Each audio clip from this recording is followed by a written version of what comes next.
Kalau sudah merasa jadi mata keranjang, ya jangan jadi tambah jahat juga dong ya. Seorang pria dalam informasi satu ini rela menghabiskan uang sebesar 192 juta rupiah untuk bersenang-senang dengan seorang wanita pekerja seks komersial. Tapi dengan teganya, pria ini ternyata membayar wanita tersebut dengan uang palsu. Seorang pria di Swiss menghabiskan sekitar 10.000 pound sterling atau 192 juta rupiah bersama pekerja seks komersial.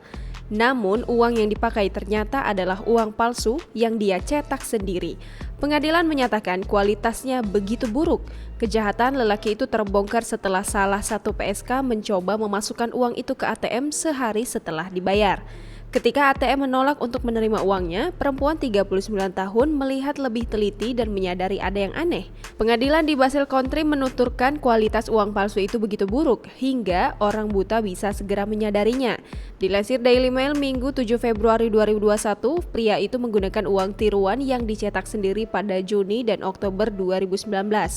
Dia pertama menggunakan 1.800 pound sterling atau 34,6 juta rupiah untuk PSK pertama dan lebih dari 8.000 pound sterling atau 153,8 juta rupiah untuk yang kedua. Harian The Local memberitakan si pekerja seks menuturkan dia mengira uang itu tampak asli di bawah lampu yang remang-remang.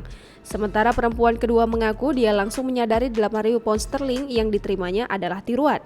Mendapat laporan dari korban, polisi melakukan penggeledahan dan menemukan lebih banyak uang palsu dari rumah pelaku. Uang itu disebut tidak mempunyai sistem keamanan dan dalam beberapa hal dicetak secara asal-asalan sehingga membuat polisi kebingungan. Sebabnya mereka tidak menyangka pria itu bisa mempunyai kepercayaan diri bahwa uangnya bakal lolos pemeriksaan.